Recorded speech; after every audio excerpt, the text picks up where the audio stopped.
Hello students, welcome back to my channel learn with Seema ma'am. তোমরা যারা Calcutta ইউনিভার্সিটির আন্ডারে বিএ ফার্স্ট, সেকেন্ড এবং থার্ড সেমিস্টারের ছাত্রছাত্রীরা আছো, আজকের ক্লাসটা তোমাদের সবার জন্য অত্যন্ত গুরুত্বপূর্ণ। আজ আমি তোমাদের জিওগ্রাফি আইডিসির 5 মার্কসের সাজেশনসগুলো শেয়ার করব। যেমনটা আমি তোমাদের আগেই বলেছি, তোমাদের জিওগ্রাফি আইডিসি সিলেবাস আলোচনা করার সময় তোমাদের 5 মার্কসের 8টা প্রশ্ন এবং 2 মার্কসের 5টা প্রশ্ন পরীক্ষায় আসবে। টোটাল তোমাদের রিটেন এক্সাম 50 মার্কসে হয়।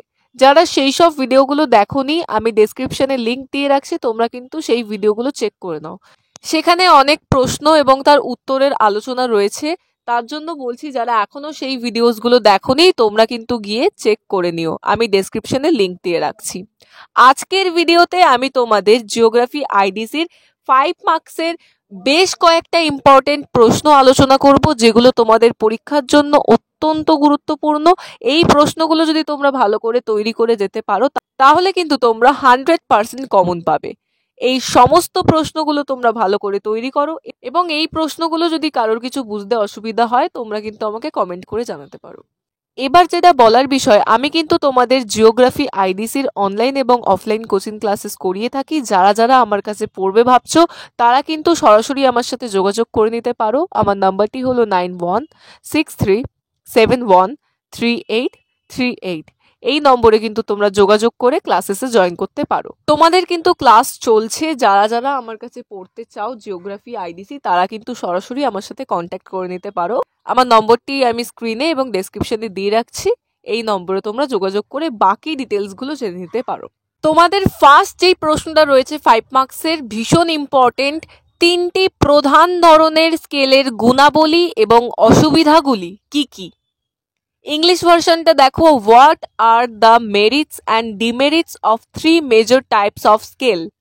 ভীষণ ইম্পর্টেন্ট প্রশ্ন, খুব ভালো করে তৈরি করবে। এই যে কটা প্রশ্ন তোমরা দেখতে পাচ্ছ, সমস্ত প্রশ্নের কিন্তু উত্তর আমার কাছে তৈরি করা রয়েছে। যারা যারা নোটস নিতে চাও, তারা কিন্তু সরাসরি আমার সাথে যোগাযোগ করে নিতে পারো। যোগাযোগ করে তোমরা বাকি ডিটেলসগুলো জেনে নিতে পারো। আমার কন্ট্যাক্ট নাম্বার হলো 9163713838। এই সমস্ত নোটস কিন্তু তোমরা নিয়ে নিতে পারো।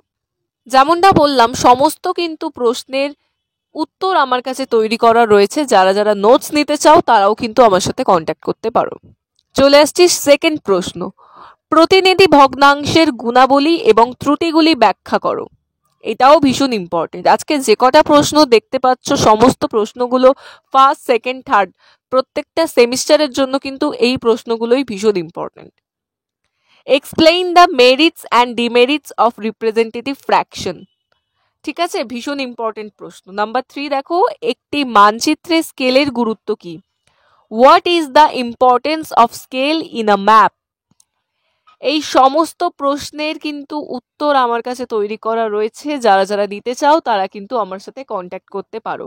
আমার নম্বরটি তোমরা ডেসক্রিপশনে এবং স্ক্রিনে দেখতেই পাচ্ছ। এই নম্বরে তোমরা যোগাযোগ করে নিও। নাম্বার 4 দেখো, উদাহরণ সহ দৃষ্টিকোণ বা দৃশ্যানুগ অভিক্ষেপ ব্যাখ্যা করো। Explain perspective projection with examples. এই সমস্ত প্রশ্ন কিন্তু তোমরা খুব ভালো করে তৈরি করবে। এখান থেকেই তোমরা কিন্তু প্রশ্ন পেয়ে যাবে পরীক্ষায়। নাম্বার 5 দেখো, উদাহরণ সহ দৃষ্টিকোণ এবং অদৃষ্টিকোণ অভিক্ষেপের মধ্যে পার্থক্য লেখো। এই প্রশ্নটা এইভাবেও আসতে পারে, দৃশ্যানুগ ও অদৃশ্যানুগ অভিক্ষেপের মধ্যে পার্থক্য। Distinguish between perspective and non perspective projection with examples. যারা যারা বেঙ্গলি ভার্সনে জিওগ্রাফি আইডিসি পড়ছো, তারা কিন্তু এই ইংলিশ টার্মসগুলোও কিন্তু লিখে নেবে, কারণ অনেক সময় তোমাদের এই টার্মসগুলো দিয়েই কিন্তু প্রশ্ন আসতে পারে। তখন তোমরা ঘাবড়াবে না, একই প্রশ্ন। চলে আসছি নাম্বার 6। আচ্ছা, নাম্বার 5 এর প্রশ্নটা কিন্তু ভীষণ ইম্পর্টেন্ট, স্টার মার্ক দিয়ে রাখো। এই প্রশ্নটা পরীক্ষায় আসার বিশাল চান্স রয়েছে। নাম্বার 6 দেখো, উদাহরণ সহ স্কেলের ভিত্তিতে মানচিত্রকে শ্রেণীবদ্ধ করো। Classify maps on the basis of scale with examples. এই যে 6টা প্রশ্ন তোমরা দেখলে, ভীষণ ভীষণ গুরুত্বপূর্ণ, খুব ভালো করে তৈরি করবে। এবং আমি তোমাদের আবারও বলে দিই, আমি কিন্তু তোমাদের জিওগ্রাফি আইডিসির অনলাইন অফলাইন কোচিং ক্লাসেস করিয়ে থাকি। তোমরা যারা যারা আমার কাছে পড়বে ভাবছো, তারা কিন্তু সরাসরি আমার সাথে যোগাযোগ করে নিতে পারো। আমার যোগাযোগ নাম্বারটা আমি ডেসক্রিপশনে দিয়ে রাখছি, সেখান থেকে তোমরা নাম্বার পেয়ে যাবে। আমার ক্লাসে আমি এই সমস্ত নোটস লিখিয়ে দেওয়া থেকে শুরু করে সমস্ত 2 মার্কস 5 মার্কসের সাজেশনস ওয়াইজ তোমাদের প্রশ্ন উত্তর লিখিয়ে থাকি, বুঝিয়ে দিই। যারা যারা পড়ছো তারা তো জানোই, এবং নতুন যারা পড়বে ভাবছো তারা কিন্তু তাড়াতাড়ি যোগাযোগ করে নিতে পারো। চলে আসছি নাম্বার 7। ডাম্পি লেভেল যন্ত্রের যে কোনো দুটি অংশ উল্লেখ করো এবং তাদের ব্যবহার উল্লেখ করো। এই প্রশ্নটাও কিন্তু ভীষণ ইম্পর্টেন্ট। এবং ডাম্পি লেভেল যন্ত্রের সমস্ত যন্ত্রাংশের ব্যবহারগুলো কিন্তু তোমরা পড়ে রেখো। সেখান থেকে সময় দুটি অংশের উল্লেখ করতে বলে, অনেক সময় 4টি করতে বলে। আমি বলবো তোমরা সমস্তটা পড়ে রাখবে। যদি আসে পুরো ডাম্পি লেভেলটাই আলোচনা করতে, তাহলে কিন্তু তোমরা করতে পারবে। এই প্রশ্নের উত্তরটা আমার চ্যানেলে কিন্তু আলোচনা করে আমি একটা ভিডিও পোস্ট করেছি। তোমরা কিন্তু এই প্রশ্নের উত্তরটা সেখান থেকে পেয়ে যাবে। সেই ভিডিওটা তোমরা দেখে নাও, আমি ডেসক্রিপশনে লিংক দিয়ে রাখছি। নাম্বার 8, উদাহরণ সহ রাস্টার ডেটা এবং ভেক্টর ডেটার মধ্যে পার্থক্য। এটাও কিন্তু ভীষণ ইম্পর্টেন্ট। আজকে আমি যে কটা প্রশ্ন দিয়েছি, সমস্ত প্রশ্ন তোমাদের পরীক্ষার জন্য অতি গুরুত্বপূর্ণ। দেখো, একটা ভিডিওতে সব আলোচনা করা সম্ভব নয়, তাই এই ভিডিওটা হলো তোমাদের পার্ট 1। পার্ট 2 এর সাজেশন আমি খুব তাড়াতাড়ি পোস্ট করব, তার জন্য অতি অবশ্যই আমার চ্যানেলটিকে সাবস্ক্রাইব করে রাখো।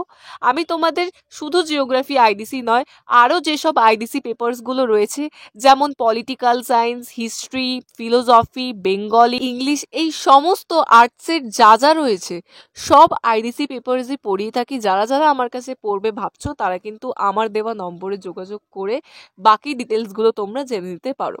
এবং তোমাদের আমি মেজর পেপারের মধ্যে হিস্ট্রি অনার্স পড়িয়ে থাকি।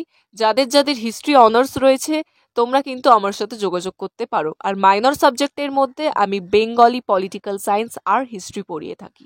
এই তথ্যগুলো শেয়ার করার একটাই কারণ, অনেকের কনফিউশন থেকেই যায় কিছু না কিছু, তার জন্য আমি রিপিট করে দিলাম। তোমাদের যাদের যাদের এই সমস্ত সাবজেক্টস রয়েছে তারা কিন্তু আমার সাথে কন্ট্যাক্ট করতে পারো। এবং আমি আরও একটি কথা বলবো, তোমাদের যদি অন্যান্য কোনো কোয়ারিজ থাকে তোমরা কিন্তু সেগুলোও আমাকে কন্ট্যাক্ট করে জেনে নিতে পারো। নাম্বার 9, অ্যাট্রিবিউট টেবিলের বৈশিষ্ট্য এবং ব্যবহার উল্লেখ করো। Mention the characteristics and uses of attribute table. This question is also very very important. ঠিক আছে, খুব ভালো করে তৈরি করবে। এবং এই সমস্ত প্রশ্ন যা যা তোমাদের সাথে আমি শেয়ার করছি, সমস্ত প্রশ্নের উত্তর আমার কাছে তৈরি করা রয়েছে। ইজি ওয়েতে স্ট্যান্ডার্ড কোয়ালিটির প্রশ্ন খুব তাড়াতাড়ি তোমাদের মুখস্থ হয়ে যাবে যদি তোমরা একটু সময় দাও আইডিসি পেপারের পিছনে। তোমাদের আইডিসি পেপারে ভীষণ নাম্বার ওঠে যদি তোমরা কিছু টেকনিক্স অ্যাপ্লাই করতে পারো। আমি কিন্তু সেই সমস্ত টিপসও স্টুডেন্টসদেরকে শিখিয়ে থাকি আমার ক্লাসেসে। জিওগ্রাফি আইডিসি যদি তোমরা একটু ভালো করে লিখে আসতে পারো তাহলেই প্রচুর নাম্বার কিন্তু তোমরা তুলতে পারবে।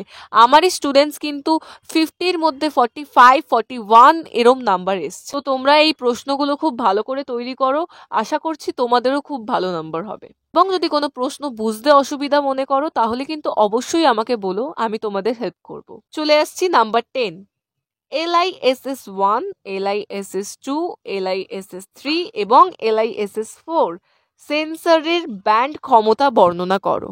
State the band ability in LISS 1, 2, 3, 4 sensors. ভীষণ ইম্পর্টেন্ট একটা প্রশ্ন। চলে আসছি নাম্বার 11, উদাহরণ সহ সমীক্ষার ক্ষেত্রে টোটাল স্টেশনের আবেদনগুলি বর্ণনা করো। State the applications of total station in the field of surveying with examples. এগুলো হচ্ছে 5 মার্কসের পার্ট 1 ভিডিও। পার্ট 2 ভিডিও আমি যেমনটা বললাম তোমাদের খুব তাড়াতাড়ি আমি পোস্ট করব, তার জন্য কিন্তু চ্যানেলটিকে সাবস্ক্রাইব করে রাখো। এবং যদি তোমরা বলো তাহলে আমি তোমাদের 2 মার্কসের কোয়েশ্চেন্সগুলোও কিন্তু উইথ আনসার শেয়ার করে দেবো, তার জন্য আমাকে কমেন্ট করে জানাও। যদি তোমরা বলো তাহলে কিন্তু আমি জিওগ্রাফি আইডিসির 2 মার্কসের যেই এসিকিউ কোয়েশ্চেন্সগুলো তার আনসারের সাথে আমি পোস্ট করে দেবো। তোমরা সেখান থেকে কিন্তু সমস্ত প্রশ্ন এবং তার উত্তর পেয়ে যাবে, সেটা আমাকে তোমরা কমেন্ট করে জানিও, তাহলে আমি নেক্সট ভিডিও সেটা নিয়ে বানাবো। এবং তোমাদের 2 মার্কসের এসিকিউ আমি কিছু আলোচনা করে রেখেছি আগের ভিডিওগুলোতে, সেগুলোর লিঙ্ক কিন্তু আমি ডেসক্রিপশনে দিয়ে রাখছি। যারা যারা এখনো জিওগ্রাফি আইডিসির সেই সমস্ত ভিডিওগুলো দেখোনি তারা কিন্তু দেখে নাও, সেখানে অনেক কটা প্রশ্ন এবং তার উত্তর আলোচনা করা রয়েছে। তোমরা সেখান থেকে কিন্তু বেশ কিছু নোটস পেয়ে যাবে। চলে আসছি নাম্বার 12, একটি ম্যাপের বিভিন্ন উপাদান উল্লেখ করো। Mention the different components of a map. Number 13 দেখো, জরিপ সংজ্ঞায়িত করো এবং ভৌগোলিক গবেষণায় জরিপের গুরুত্ব বর্ণনা করো। ভীষণ ভীষণ ইম্পর্টেন্ট, একদম স্টার মার্ক প্রশ্ন। Define survey and state the importance of survey in geographical studies. খুব খুব গুরুত্বপূর্ণ প্রশ্ন, ভীষণ ভালো করে। জরিপটা কিন্তু তোমাদের পরীক্ষার জন্য ভীষণ ইম্পর্টেন্ট। নাম্বার 14, উদাহরণ সহ ট্র্যাভার্স শ্রেণীবদ্ধ করো। আজকে যে কটা প্রশ্ন তোমাদের সাথে শেয়ার করছি এর মধ্যে থেকে কিন্তু একটা প্রশ্নও বাদ দিলে চলবে না। সমস্ত প্রশ্ন তোমরা ভালো করে মুখস্থ করবে, তাহলেই কিন্তু জিওগ্রাফি আইডিসিতে ভীষণ ভীষণ বেশি নাম্বার পাবে। এবং তোমাদের যেমনটা আমি আগেই বললাম, এই সমস্ত প্রশ্নের কিন্তু নোটস আমার কাছে তৈরি করা রয়েছে। যারা যারা নিতে চাও তারা কিন্তু আমার সাথে কন্ট্যাক্ট করে নিতে পারো। আমার নাম্বারটা তোমরা স্ক্রিনে দেখতে পাচ্ছ, 9163713838। নাম্বার 15 দেখো, প্রিজমেটিক কম্পাস জরিপে ত্রুটির উৎস কি? What are the sources of error in prismatic compass survey? ভীষণ ইম্পর্টেন্ট। নাম্বার 16, ডাম্পি লেভেল কিসের জন্য ব্যবহার করা হয়? এই যন্ত্রের বিভিন্ন অংশের নাম বলো। For what is dumpy level used? Name the various parts of the instrument. Dumpy লেভেলের কিন্তু সমস্ত পার্টসগুলো খুব ভালো করে তৈরি করবে। এটা কিন্তু পরীক্ষার জন্য ভীষণ একটা গুরুত্বপূর্ণ প্রশ্ন, বিশাল চান্স রয়েছে তোমাদের পরীক্ষায় আসার। নাম্বার 17, গড় সমুদ্রতল, ডেটাম লাইন এবং বেঞ্চমার্কের সংজ্ঞা দাও। Give the definitions of mean, sea level, datum line and benchmark. Number 18, ভার বহন কি বা দিগংশ কি? বিভিন্ন ধরনের বিয়ারিং ব্যাখ্যা করো। আচ্ছা, দিগাংশর ইংলিশ টার্মটা হলো বিয়ারিং বা ভার বহন, একই মানে। তোমাদের কিন্তু ঘুরিয়ে প্রশ্ন যদি আসে ঘাবড়ে যাবে না, প্রশ্ন যদি ঘুরিয়ে আসে ঘাবড়াবে না, একই জিনিস, ঠিক আছে? What is bearing? Explain the different types of bearing. তার জন্যই তোমাদের আমি বললাম, যারা যারা বাংলা ভার্সনে পড়ছো তারা কিন্তু ইংলিশ টার্মগুলো মনে রাখবে, একদম এগুলোকে স্কিপ করবে না, ভীষণ ইম্পর্টেন্ট, ঠিক আছে? এই ইংলিশ টার্মগুলো কিন্তু ভীষণ ভালো করে মনে রাখবে। নাম্বার 19, রিমোট সেন্সিং এর প্রয়োগ কি? খুব important. What are the applications of remote sensing? ঠিক আছে, ভালো করে তৈরি করবে, এই প্রশ্নটাও কিন্তু ভীষণ ইম্পর্টেন্ট। নাম্বার 20, জিআইএস এর উপাদানগুলো কি কি? What are the components of GIS? Last প্রশ্ন নাম্বার 21। তার আগে তোমাদের বলে দিই, এইটা কিন্তু পার্ট 1। পার্ট 1-এ আমি সমস্ত সাজেশনসগুলো দিতে পারিনি, আরও কিছু কিছু প্রশ্ন রয়েছে যেগুলো তোমাদের পরীক্ষার জন্য ইম্পর্টেন্ট। সেটার জন্য আমি খুব তাড়াতাড়ি পার্ট 2 ভিডিও নিয়ে আসবো। তার জন্য অতি অবশ্যই আমার চ্যানেলটিকে সাবস্ক্রাইব করে রাখো। আর যেমনটা আমি তোমাদের বললাম, তোমাদের যদি জিওগ্রাফি আইডিসির এসএকিউর প্রশ্ন উত্তরগুলো চাই তাহলে আমাকে কমেন্ট করে জানিও, আমি তাহলে পরবর্তী ভিডিওতে তোমাদের কিছু এসএকিউ আলোচনা করে দেবো। আজকে আমি যে কটা প্রশ্ন তোমাদের সাথে আলোচনা করলাম আমি আরও একবার রিপিট করে দিচ্ছি। আমার কাছে কিন্তু সমস্ত নোটস তৈরি করা রয়েছে। যারা যারা নোটস পারচেস করতে চাইছো তারা কিন্তু আমার সাথে কন্ট্যাক্ট করে নিতে পারো। আমার নাম্বারটি হলো 9163713838। এই নম্বরে কিন্তু তোমরা কন্ট্যাক্ট করে বাকি ডিটেলসগুলো জেনে নিতে পারো। এবং জিওগ্রাফি আইডিসি নিয়ে যারা আমার কাছে পড়বে ভাবছো তারাও কিন্তু এই নম্বরে কন্ট্যাক্ট করে ক্লাসেসে জয়েন করতে পারো। তোমাদের ক্লাস কিন্তু চলছে, যারা যারা নতুন ভর্তি হবে ভাবছো তারা কিন্তু তাড়াতাড়ি করো। চলে আসছি লাস্ট প্রশ্ন, নাম্বার 21। থিওডোলাইট জরিপের মূল নীতিগুলি বর্ণনা করো। State the basic principles of theodolite survey. তো এই ছিল আজকে তোমাদের জিওগ্রাফি আইডিসির পার্ট 1-এর সমস্ত সাজেশনস। পার্ট 2 ভিডিও খুব তাড়াতাড়ি আসছে, এবং যদি তোমরা কমেন্ট করে আমাকে এসিকিউর জন্য বলো তাহলে কিন্তু এসিকিউ ভিডিও আমি পোস্ট করব। তার জন্য অতি অবশ্যই আমার চ্যানেলটিকে সাবস্ক্রাইব করে রাখো। এবং যেমনটা তোমাদের বললাম, আমি কিন্তু তোমাদের জিওগ্রাফি আইডিসি পড়িয়ে থাকি। যারা যারা আমার কাছে পড়বে ভাবছো তারা আমার নম্বরে কন্ট্যাক্ট করে নিতে পারো। Thank you so much.